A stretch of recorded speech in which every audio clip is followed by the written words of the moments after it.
The man I intended to give my whole life to did not just want my heart. He wanted my pulse to stop forever. My sister did not just crave my $3 million inheritance, she wanted to stand on the shore and watch me drown. They mistook me for a pathetic, fragile flower, forgetting I am a pharmacist. I know exactly how to dispense the most lethal dose of reality for traitors. My name is Elena Vance, and I woke up drenched in a cold sweat at exactly 3 in the morning. The air in my bedroom felt unnaturally heavy, thick with the scent of old wood and the copper tang of fear. The silence of the house was shattered not by a physical sound, but by a voice that echoed from the deepest corners of my memory. It was Aunt Rose. She had been gone for 6 months, yet her voice was as sharp as a scalpel, slicing through the remnants of my nightmare. "Get out of the house! Elena! Do not stay in that bed! Get up! Move! Now!" I did not question the hallucination. In my line of work as a pharmacist, I dealt with the cold, hard logic of chemicals and compounds, but this was a different kind of chemistry. It was the chemistry of survival. My heart hammered against my ribs like a frantic bird as I threw on a dark raincoat and grabbed my car keys. I did not know where I was going until my hands turned the steering wheel toward the outskirts of Charleston. The rain was a relentless sheet of gray, blurring the world into a series of jagged shadows and flickering streetlights. As I drove, a sense of dread tightened around my chest, a physical constriction that made it hard to draw a full breath. I found myself pulling up to the curb a block away from the home of Beatrice Thorne, the woman who was supposed to become my mother-in-law in less than 14 days. The house sat there, a silent monument of brick and ivy, hiding secrets behind its polished windows. I stepped out of the car, the mud sucking at my boots. I did not go to the front door. Instead, I crept through the side gate and pressed myself against the freezing brick wall. I found cover behind a row of overgrown sodden azalea bushes near the back patio. The wet leaves slapped against my skin, but I hardly felt the cold. My focus was entirely on the back door as it creaked open. Julian Thorne stepped out. My fiancé. The man I had shared my bed with for 2 years looked disgustingly comfortable in his navy silk pajamas. He leaned against the doorframe, checking his watch. A moment later, a woman followed him into the damp night air. My blood turned to ice when I saw what she was wearing. It was the camel-colored wool coat I had purchased as a gift for my best friend, Clara. Just last week. It is so freezing out here. "Julian," Clara whispered, her voice a mix of a shiver and a giggle that I had never heard before. Julian did not answer with words. He reached out, his fingers tangling in her hair, and pulled her into a kiss. It was not a gentle peck. It was a deep, hungry, and passionate embrace, the kind of kiss he had not given me in over 6 months. I watched, paralyzed, as the man I planned to marry worshipped the woman I called my sister by choice. "Stop. Stop it." "What if she wakes up?" Clara murmured, though she was leaning further into him. Julian let out a dry, mocking laugh that made my skin crawl. "Elena is not waking up. Believe me. I made sure her evening tea was laced with enough of that sedative to keep her under until at least 9 or 10 in the morning. She is probably drooling on her pillow right now, completely oblivious." Clara pulled back the hood of the coat, revealing her hair. The blonde highlights shimmered under the porch light. I remembered the $250 I had handed the stylist just 7 days ago so my maid of honor would look perfect for the wedding. "You are so cruel, Julian, but I love it," Clara said, her eyes gleaming with a terrifying greed. "I am just being practical," Julian replied, his voice dropping to a serious, commanding tone. "You need to be careful. Clara, you must take those vitamins I gave you. We cannot have any complications with the baby." "Not now. Not when we are this close. You just have to keep playing the part of the devoted friend for a little longer. Keep her happy. Keep her distracted. Once that wedding happens and she signs the final papers to transfer the mansion and the trust over to my name, we will never have to look at her pathetic face again. My world did not just break. It vanished. The floor beneath my feet felt like it had dissolved into an abyss. I was not a woman being loved. I was a prize being appraised. I was a target. I was a chemical equation they were trying to balance for their own profit. I know, it is so hard to watch you pretend to love her. Clara whimpered, her hand resting on her stomach. It is only business, darling, Julian whispered, kissing her forehead. Only business. I did not scream. I did not rush out to tear them apart. A strange, clinical coldness began to spread through my veins, replacing the heat of my initial shock. I slowly backed away into the shadows, letting the freezing rain wash over me. The water soaked through my clothes, drenching my hair and blurring my vision. But I felt more awake than I had in months. The naive, trusting Elena Vance was dead, drowned in the mud of that garden. I stood in the darkness, watching them retreat back inside the house, their silhouettes dancing behind the curtains. They thought they were the ones administering the dose, but they had forgotten one crucial detail. I was the pharmacist. I understood exactly how to measure, how to mix, and how to wait for the perfect moment for the reaction to occur. The fire of hatred began to flicker in the center of my soul, a cold, blue flame that would eventually consume everything they held dear. I turned away from the house, walking back to my car with a steady, rhythmic pace. The game had changed, and for the first time, I was the one holding the prescription. I sat in the driver's seat, my fingers gripping the steering wheel until my knuckles turned white. My breath fogged the windshield, blurring the world outside, but my mind had never been clearer. At Ethelgard Labs, I spent 40 hours a week handling compounds that could stop a heart in less than 50 milligrams. I was trained to identify impurities, to calculate lethal doses, and to understand the chemistry of destruction. Yet, I had been completely blind to the toxicity brewing in my own living room. I leaned my head back and closed my eyes, forced to analyze the data of the last 12 months. It began the moment Aunt Rose passed away.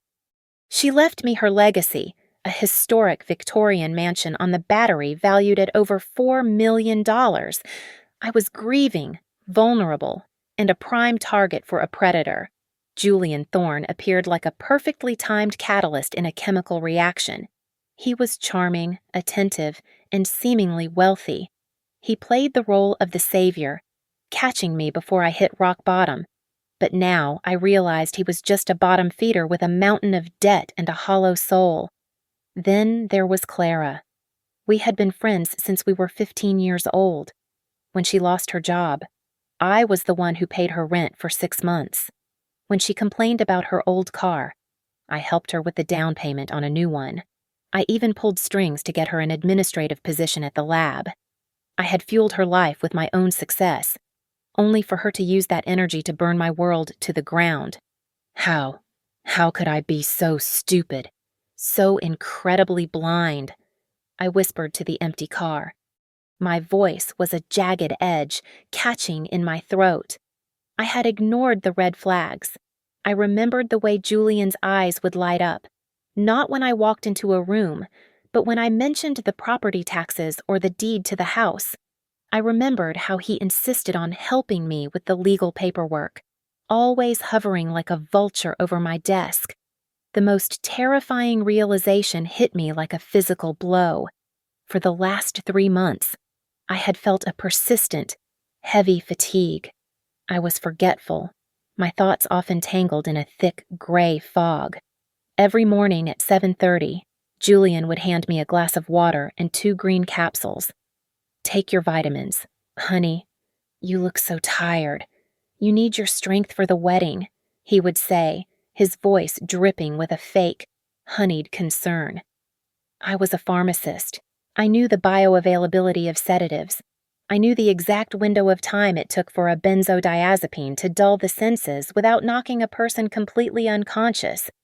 He was not caring for me. He was lobotomizing me with chemicals so I would not notice his hand in my pocket. The betrayal was a toxin that had already entered my system, but the antidote was starting to form in my mind. I would not go home and scream.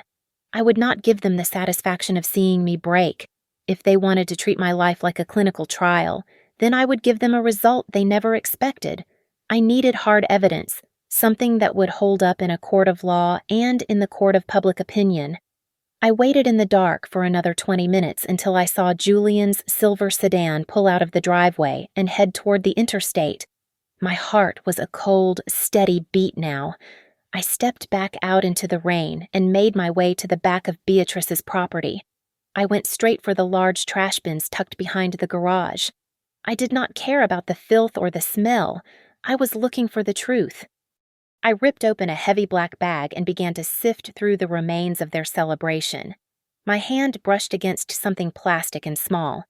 I pulled it out. It was a pregnancy test box, the digital kind that cost $25 at any drugstore. I looked at the discarded stick. 2 pink lines. A positive result. Clara was pregnant with Julian's child while she stood beside me at my dress fittings. I dug deeper, my fingers numb from the cold. At the very bottom of the bag, I found a stack of crumpled papers. I smoothed one out against my thigh. It was a draft of a property transfer agreement. My heart stopped. My signature was written at the bottom, over and over again, across 10 different pages. It was Julian's handwriting, practicing the loops of my E and the slant of my V.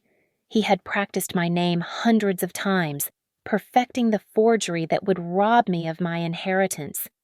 You really thought I was just a girl, a pathetic little girl. I hissed, my eyes burning with a sudden, sharp clarity. I tucked the papers and the test kit into my raincoat. I was no longer just a victim of a broken heart. I was a scientist who had just identified the pathogen. Now, it was time to design the cure, and I would make sure the side effects were absolutely devastating. I stood frozen beneath the window, the cold rain soaking into the collar of my coat as I listened to Beatrice Thorne's voice drift through the glass. Her tone was no longer the soft, maternal purr she used when she spoke to me. It was sharp, transactional, and filled with a terrifying glee. Yes, Serafina. Honey, just hold on for a little longer, Beatrice said into her phone. The wedding is only 14 days away. Once the papers are signed and once she is out of the picture, we can finally move on. Your first-class ticket to Paris is already as good as booked. My heart did not just stop. It felt like it had been lanced by a frozen needle. Serafina, my own little sister, the one I had protected from our parents' neglect, the one I had shielded from every storm life threw her way. She was not just a spectator in this, she was a lead actress. As I crept away from the house and back to my car, the reality settled into my bones with a clinical precision. My family did not see a daughter or a sister when they looked at me. They saw a high-yield savings account. They saw a 24-hour ATM that they could bleed dry until there was nothing left but a husk. Serafina was the mole, the insider who provided Julian with every detail of my life, my insecurities, and my schedule, allowing him to manipulate me with surgical accuracy. The sun was just beginning to bleed a dull, sickly gray over the horizon when I pulled into the driveway of my parents' house. I didn't knock. I let myself in with my spare key, my boots leaving muddy tracks on the expensive Persian rug I had bought for my mother's 50th birthday. I found Serafina in the kitchen, casually sipping coffee. Around her neck, catching the weak morning light, was a diamond pendant. My breath hitched. That was the heirloom necklace Julian had claimed was stolen during a break-in 3 months ago. He had even filed a police report while I sat beside him, crying over the loss of a piece of jewelry that had belonged to our grandmother. Elena, God, you look like something the cat dragged in, Serafina said, her eyes flitting to my soaked hair and pale face. She didn't move to hug me. She didn't even offer a towel. You look so tired. Maybe you should go home and sleep. My mother walked into the room, barely glancing at my disheveled state. Elena, dear, don't be so dramatic. You are probably just stressed about the wedding.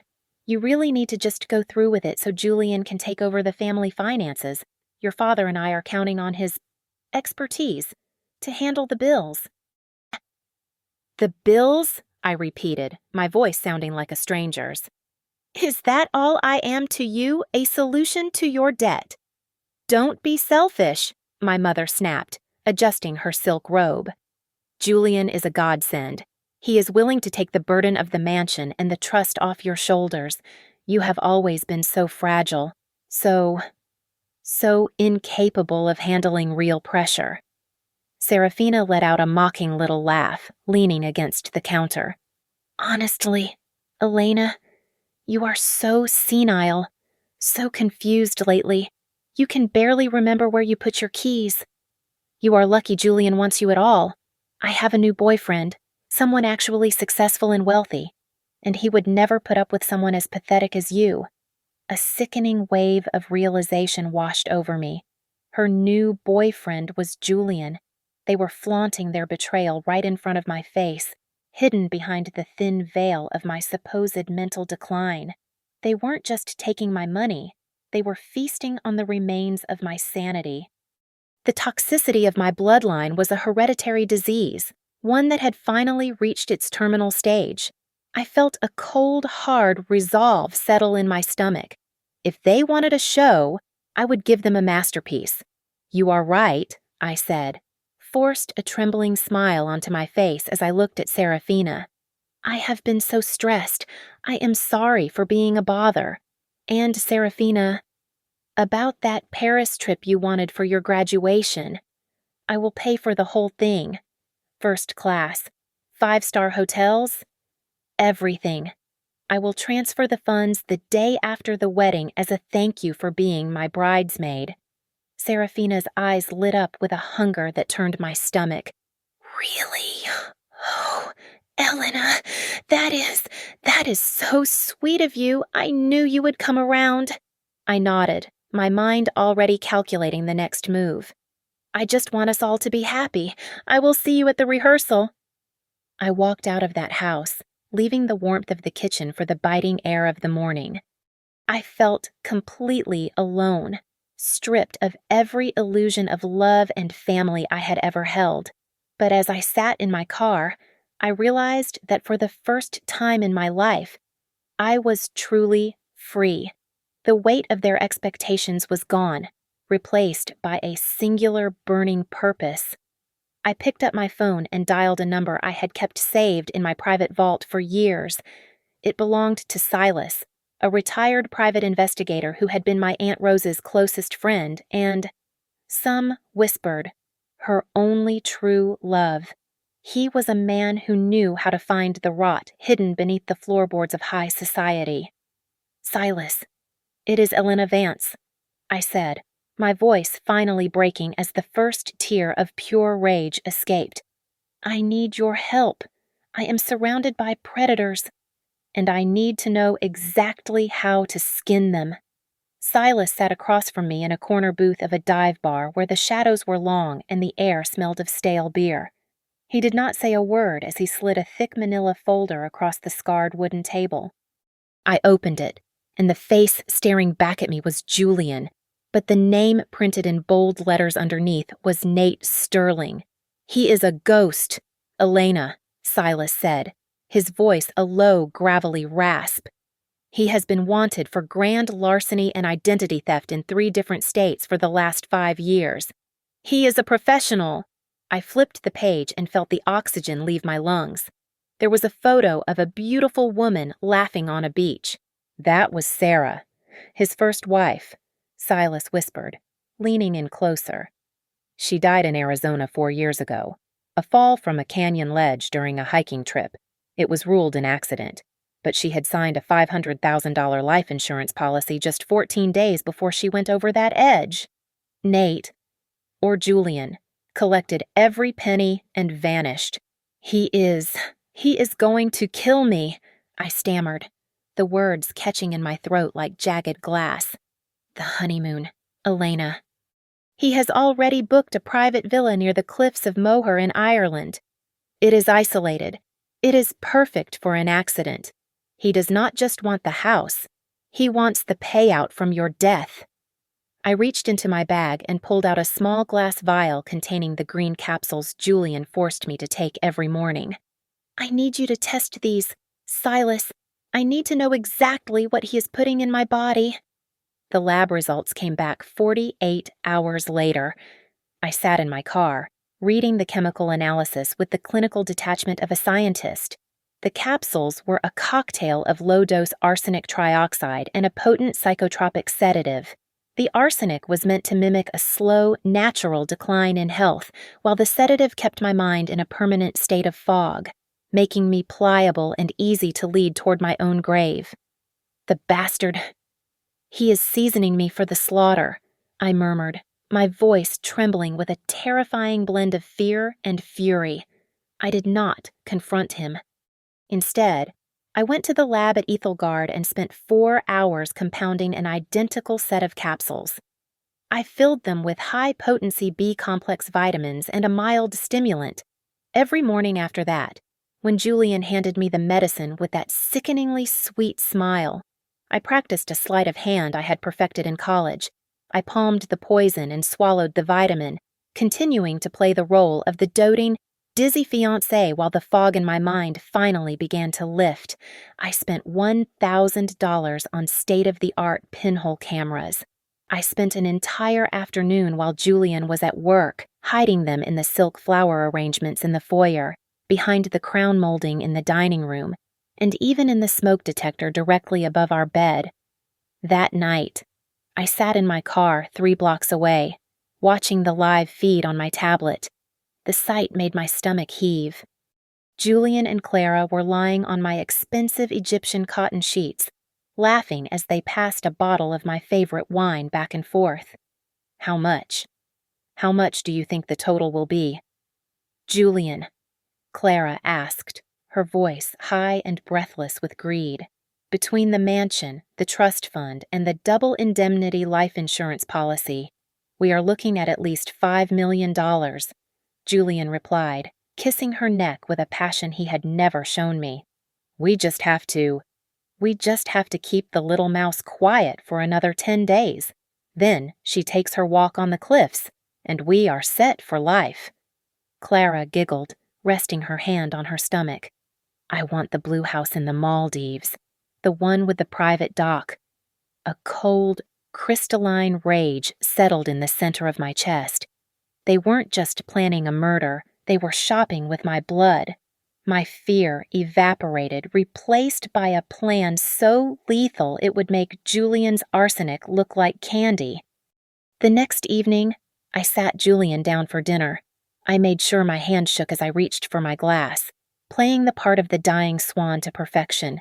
Julian, I have something incredible to tell you, I said, my voice barely a whisper.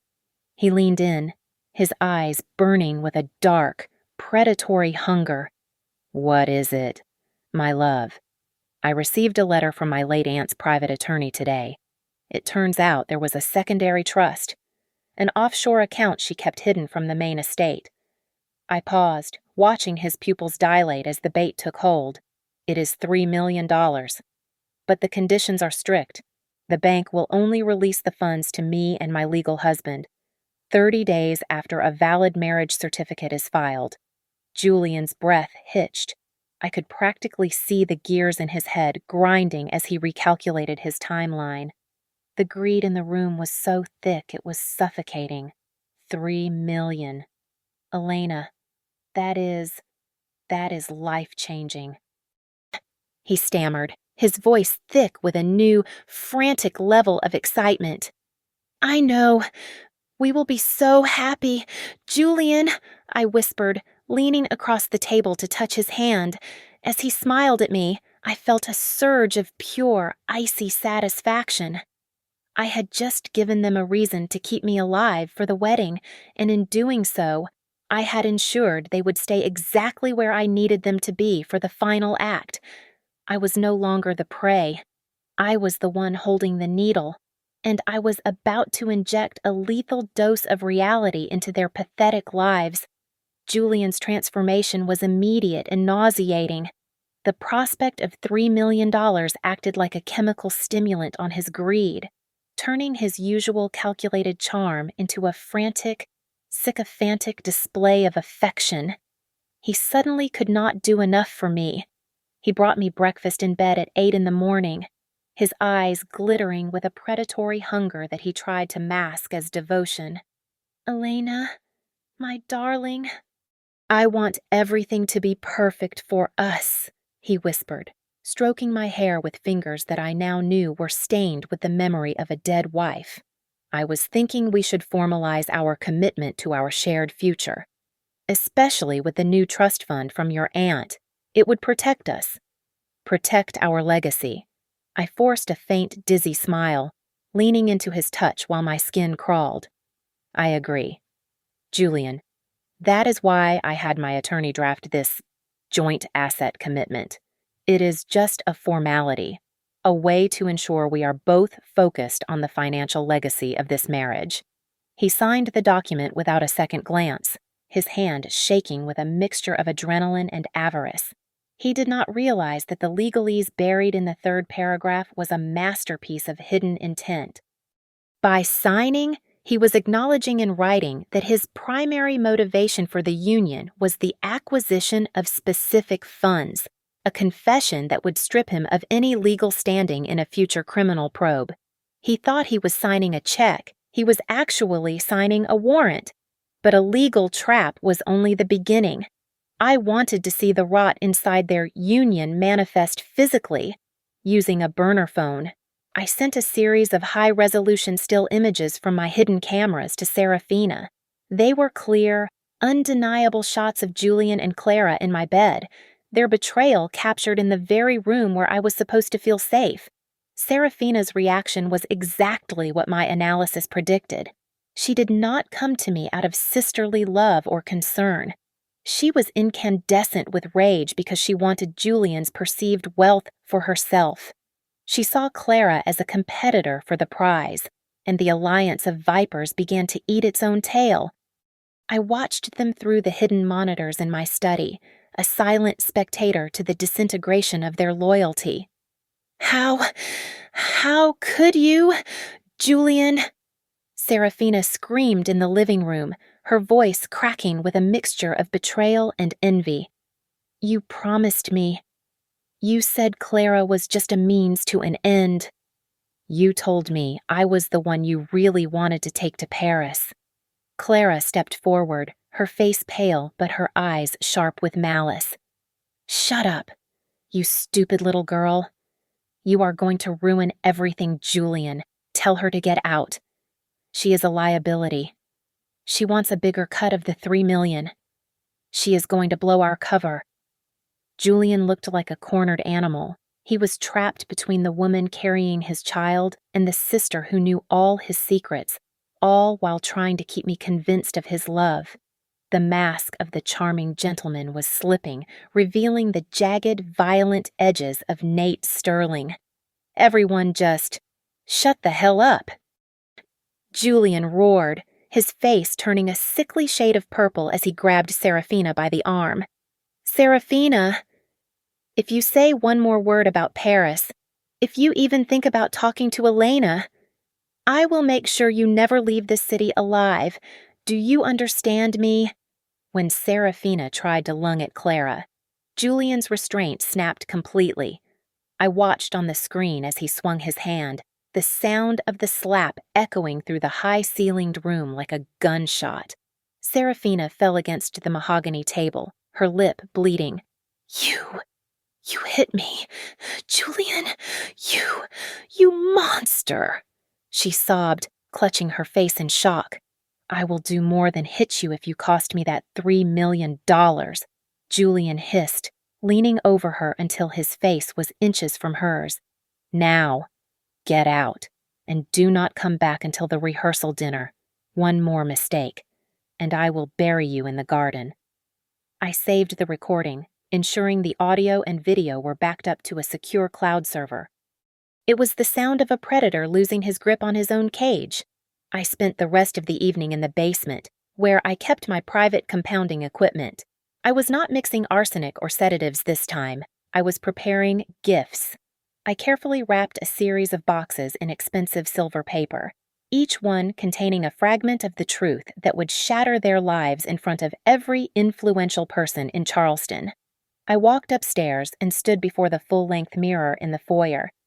The woman staring back at me was no longer the fragile girl who woke up screaming in the dark. I adjusted the collar of my silk robe, my eyes cold and steady. I was not the victim anymore. I was the architect of their downfall, a queen preparing for a public execution. The rehearsal dinner was tomorrow at 7 o'clock, and I was going to make sure it was a night they would never forget. The venue was a private dining room at the most exclusive restaurant in Charleston, a place where the air smelled of expensive oak and old secrets. Crystal chandeliers hung like frozen tears from the ceiling, casting a sharp, unforgiving light on the silver and porcelain spread across the long table. I had traded my pale, sickly appearance for a vibrant emerald silk dress that hugged my frame, reflecting the color of a predator hidden in the grass. I looked alive, dangerous, and utterly composed, standing in stark contrast to the hollow girl they had been drugging for months. "Elena, you look so different tonight," Julian stammered as I walked into the room at exactly 7 o'clock. His eyes darted nervously, searching for the compliant, dazed fiancé he thought he had under his thumb. "I feel like a brand new woman." "Julian," I said, my voice cutting through the soft jazz playing in the background with the precision of a scalpel.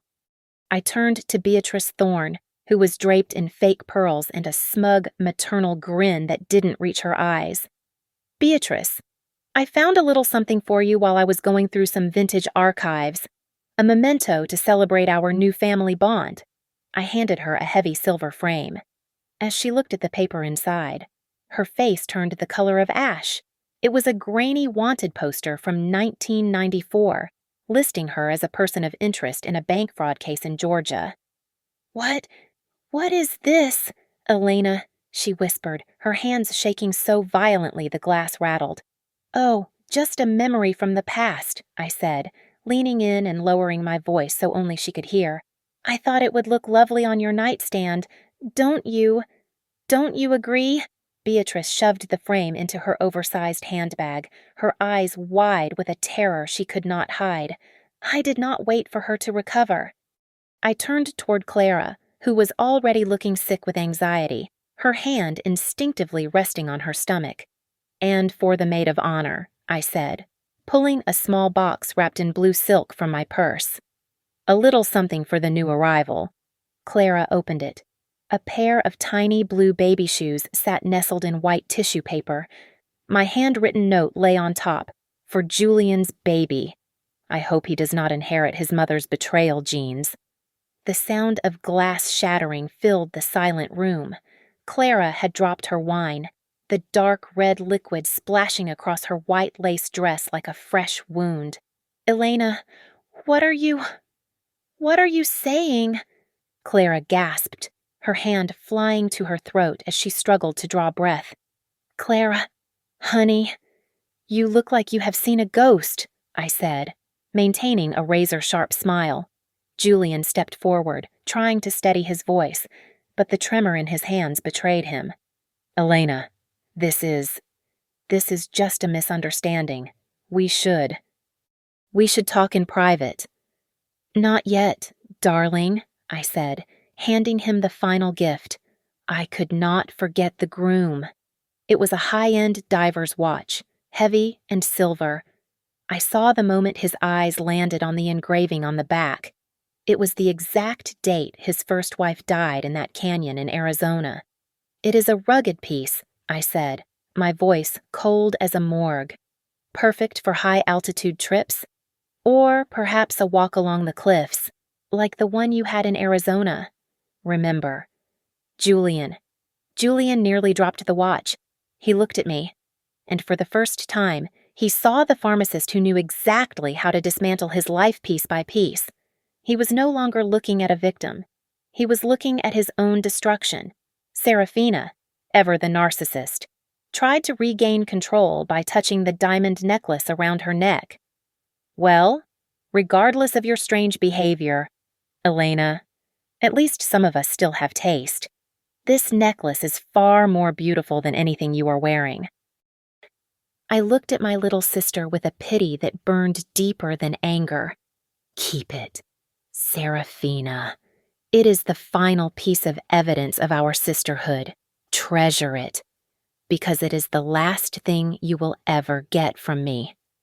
The rest of the dinner was a hollow, silent affair. It felt like a funeral for people who had not yet realized they were the ones in the caskets. Julian, Clara, and Beatrice sat like statues, their faces pale and eyes darting toward the exits. They were panicking, trying to calculate how much I knew, but they were trapped by their own greed. They could not run yet. Not with the $3 million I had promised hanging over their heads like a lure. As the guests began to filter out of the room, leaving the three conspirators huddled in a terrified corner, I walked out into the cool night air. I pulled out my phone and sent a short, decisive message to Silas. Ready for the main show tomorrow at the church. The morning of the wedding arrived with a thick, oppressive humidity that hung over Charleston like a wet shroud. I stood before the mahogany mirror, draped in a silk gown that cost $15,000, but as the lace was tightened around my waist, it did not feel like a bridal garment. It felt like cold, heavy armor. I was a soldier preparing for a siege, and the church was my battlefield. Every pearl stitched into the fabric was a silent witness to the venom I had been carrying in my veins. My father took my arm at the entrance of the grand stone cathedral. He beamed with a pride that made my stomach turn, his eyes misting over as the organ began to swell with the wedding march. He had no idea that he was not leading his daughter toward a happy beginning. He was walking me into the heart of a professional execution. He believed he was handing me over to a man of status and wealth. He did not realize he was leading me into a den of thieves. Julian stood at the altar, looking every bit the perfect Southern gentleman in his black tuxedo. His hair was perfectly slicked back, and a white rose was pinned to his lapel. But as I drew closer, I could see the cracks in the facade. His eyes were darting toward the exits, filled with a twitchy anxiety and a hidden cruelty that only I could recognize. He thought he was about to secure his final payout. He thought the $3 million trust was within his grasp. We reached the altar, and the ceremony began. The air in the church was heavy with the scent of 2,000 white lilies, a fragrance that felt more appropriate for a wake than a wedding. The priest went through the traditional liturgy, his voice echoing off the high vaulted ceilings. Then came the moment I had spent every waking hour of the last 14 days preparing for. If anyone here knows of any reason why these two should not be joined in holy matrimony, the priest intoned, let them speak now, or forever hold their peace. The silence that followed was thick enough to choke on. I did not wait for a stranger to stand up. I stepped out of Julian's grasp, moved toward the lectern, and snatched the microphone from the priest's startled hand. The sound of the feedback shrieked through the sanctuary, silencing the 200 guests in an instant. This marriage is not a union of love, I said, my voice projecting with a terrifying, crystalline clarity that I had never possessed before. It is a professional conspiracy involving grand larceny, identity theft, and an active plot to commit murder. Gasps erupted from the pews. I gestured toward the massive projection screens that were supposed to be showing a montage of our engagement photos. The screen flickered, and suddenly, the church was filled with a sharp, high-definition video. It was Julian and Clara, caught on my hidden bedroom cameras. They were tangled together on my sheets, laughing as they held a map of Ireland. The cliffs! Julian, make sure it looks like she just slipped. Clara's voice rang out through the church speakers, cold and shrill. The insurance company, they need to believe it was an accident to pay out the double indemnity. Don't worry, darling. She is so drugged up. She won't even feel the fall. Julian's recorded voice replied, his face on the screen twisted into a sneer of pure greed. The video cut to an audio recording. It was the sound of my sister, Seraphina, and Beatrice Thorne. She is so pathetic, so incredibly stupid. Seraphina's voice mocked, followed by a glass clinking. I want the west wing of the mansion once she is gone. And I want it redecorated by October. The church descended into absolute chaos. My parents collapsed into the front pew, their faces pale with a shame so deep it looked like a physical wound. The guests were standing, phones held high to record the most scandalous fall from grace in Charleston history. Julian's face transformed. The gentleman was gone, replaced by the predator I had seen in the shadows. He lunged at me, his hands reaching for the microphone, his teeth bared in a snarl. You crazy, you goddamn crazy woman, he screamed, his voice breaking with a desperate, frantic rage. Shut it down, now. Before he could lay a finger on me, 4 plainclothes officers from Silas's team stepped out from the choir loft. They tackled him to the red carpet, pinning his arms behind his back as the congregation watched in horrified fascination. I walked right up to him, looking down at his face as it was pressed against the floor. I waited until he looked me in the eyes, until he saw that the fog was gone forever. Your name is not Julian Thorne, I whispered, my voice carrying over the microphone so every person in that church could hear. Your name is Nate Sterling. You are a wanted man, and your heart is not even worth as much as a single fake pill I formulated to keep you exactly where I wanted you. The air in the cathedral instantly turned from shock to a primal, suffocating terror. Julian's eyes were no longer those of a man caught in a lie. They were the eyes of a cornered predator realizing his life as he knew it had just been incinerated. He did not look for an exit. He did not try to plead. Instead, he reached into the inner pocket of his tuxedo vest and flicked open a silver switchblade with a sharp, metallic click that echoed through the silent pews. If I am going down, I am taking you with me. Elena, he roared, his voice cracking with a terrifying, jagged edge. Before the officers could bridge the gap, he lunged with a speed born of pure desperation. He grabbed me from behind, his arm coiling around my waist like a python, and pressed the cold, vibrating edge of the blade against the soft skin of my throat. I felt the heat of his frantic breath against my ear, smelling of the expensive champagne he had used to toast our supposed future just minutes ago.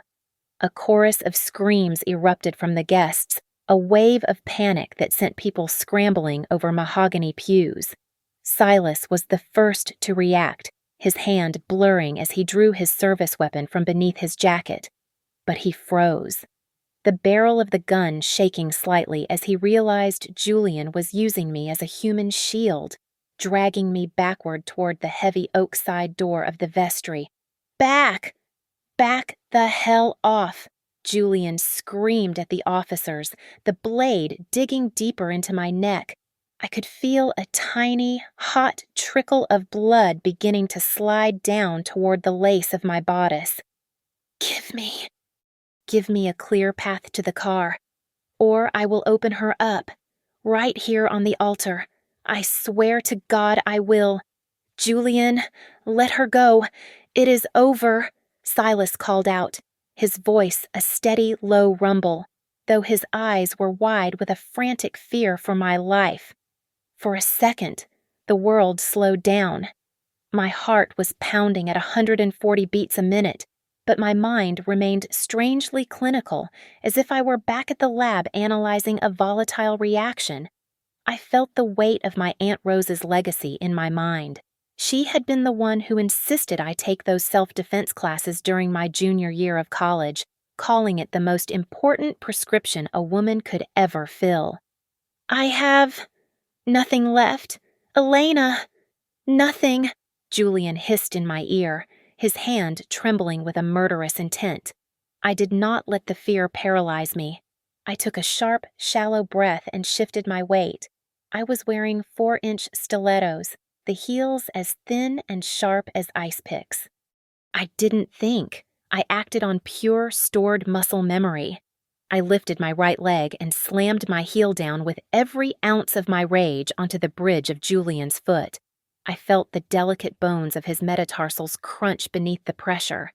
Julian let out a strangled, high-pitched howl of agony, and for a fraction of a second, the pressure of the knife against my throat eased. That was the only window I needed. I spun within his grip, my silk skirts swirling like a storm cloud, and delivered a brutal, driving elbow strike directly into the center of his face. The sound was sickening, a wet, heavy crack of bone and cartilage as his nose shattered under the impact. "Ah, my face, you bitch," he gasped, the words bubbling through the blood that was already beginning to spray from his nostrils. The switchblade clattered onto the stone floor. I didn't wait. I kicked the knife away, sending it skittering across the marble toward the front row. As Julian doubled over, clutching his face, I planted my feet and swung my leg in a powerful arc, my knee connecting squarely with his groin. Julian collapsed. He didn't just fall. He crumpled into a heap of expensive wool and shattered pride on the red carpet of the aisle. He lay there, groaning in a low, pathetic register, his hands over his face as the blood began to pool beneath him, staining the white lilies I had chosen for my bouquet. Silas and the other officers swarmed him instantly, their knees pressing into his back as the metal handcuffs clicked shut with a finality that sounded like a tomb closing. They hauled him up, his head lolling, the front of his pristine white shirt now a gruesome, vivid crimson. I stood in the center of the aisle, my chest heaving as the adrenaline began to recede, leaving a cold, hard clarity in its wake. My $5,000 silk veil was torn, hanging in tatters around my shoulders. My dress was stained with his blood and the mud of the struggle. I looked at the 200 people staring at me in absolute silence. I did not feel like a bride, and I certainly did not feel like a victim. I stood tall, my head held high, looking down at the man who had tried to poison my body and my life. I was the goddess of my own justice, and the trial was finally over. The air in the church finally felt clean. The dust from the struggle had barely settled when the rest of the dominoes began to fall with a rhythmic, satisfying thud. Beatrice Thorne was still seated in the front row, her face frozen in a mask of aristocratic shock as 2 officers stepped toward her. She did not fight when they pulled her up, but her composure was gone. I am a respectable woman. You have no right. I am just a mother trying to help my son," she stammered, her voice thin and reedy. The officer did not blink. "You are under arrest for being an accessory to grand larceny and harboring a fugitive with an active warrant. Mrs. Thorne." At the back of the church, near the heavy oak doors I had once dreamed of walking through as a happy bride, Clara was intercepted by Silas's men. She had tried to slip away in the confusion, her white maid-of-honor dress now a symbol of her utter disgrace.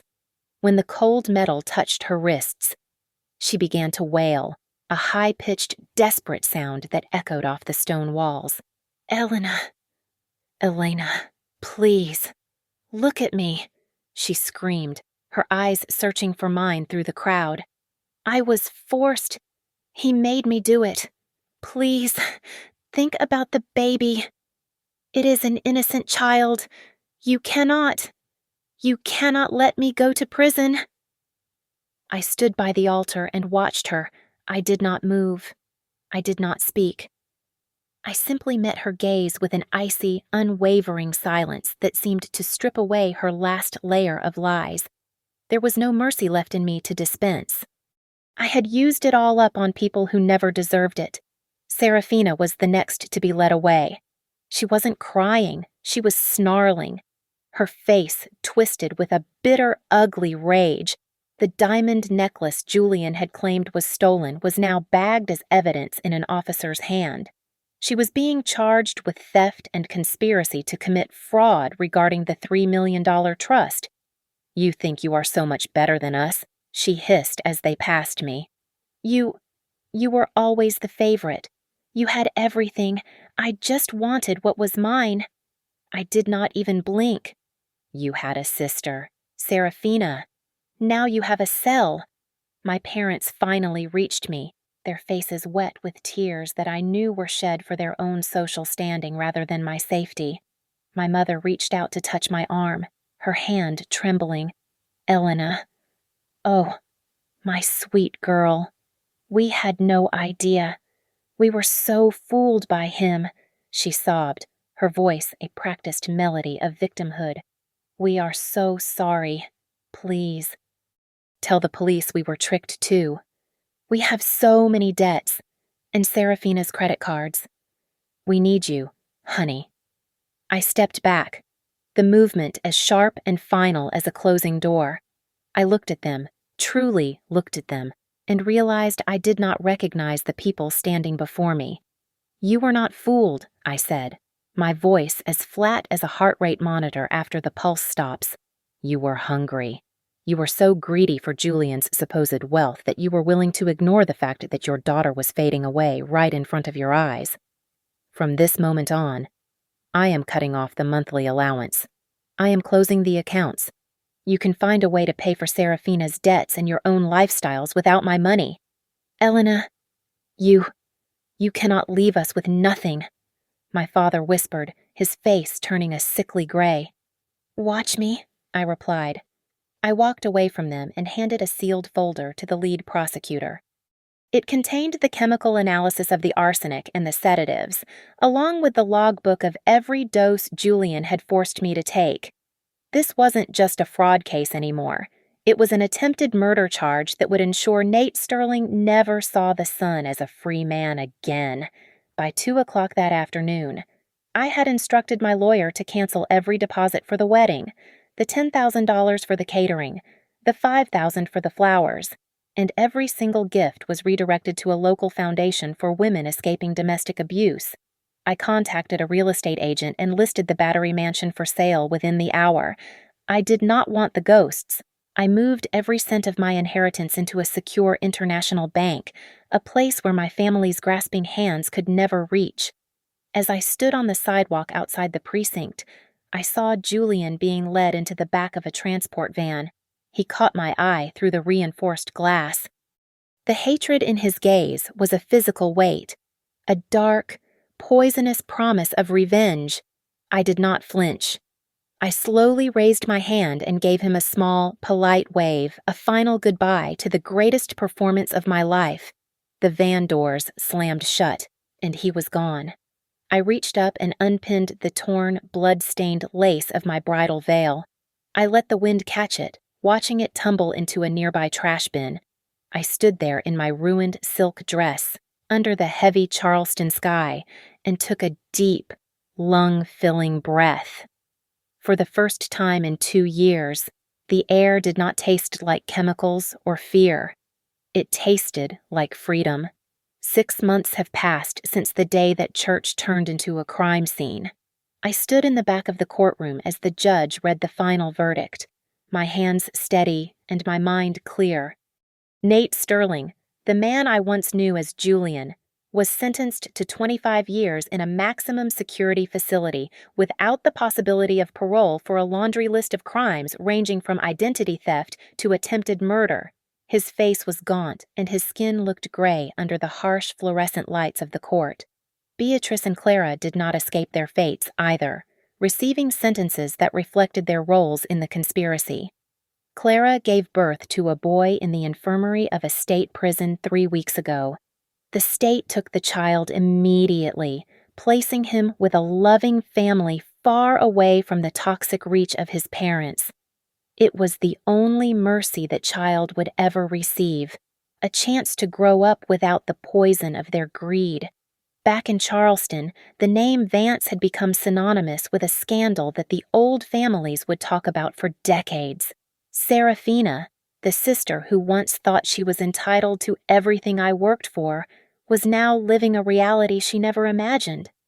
She was working 12-hour shifts in a garment factory to pay off the interest on the massive debts she had accrued.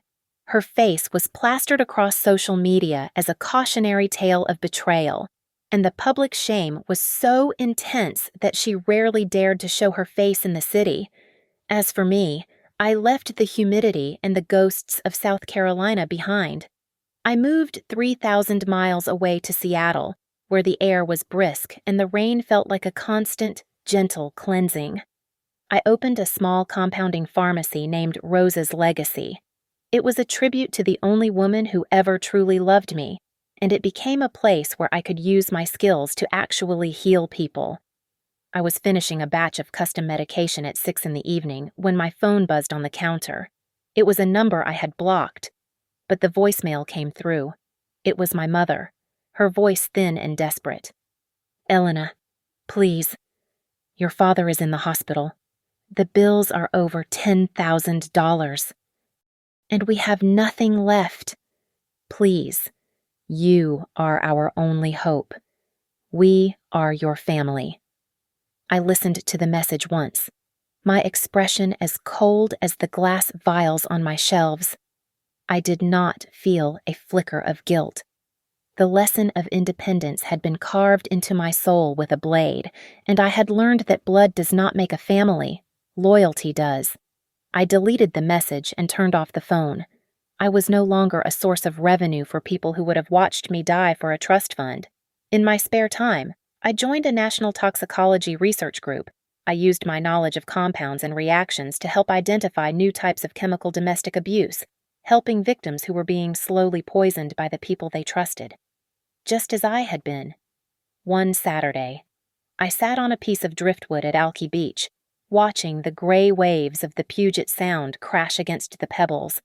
I reached up and traced the thin, white line of the scar on my neck. It was no longer a mark of trauma. It was a medal of survival, a sign that I had endured the worst and come out stronger on the other side. A man walked into my pharmacy just as I was preparing to flip the sign to closed. He looked kind, with tired eyes and a gentle demeanor. "I am so sorry. Am I too late? I just need some medicine for my daughter's fever," he said, looking at me with an apologetic smile.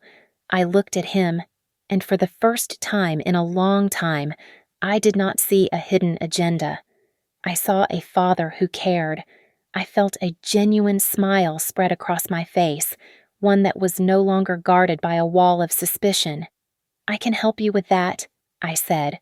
I realized then that the best revenge was not watching my enemies rot in a cell, though that was satisfying in its own right.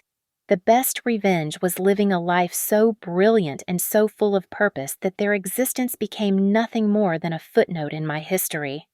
They were living in shame, trapped by their own choices, while I was living in the light. I locked the door of Rose's Legacy and stepped out into the cool northern drizzle.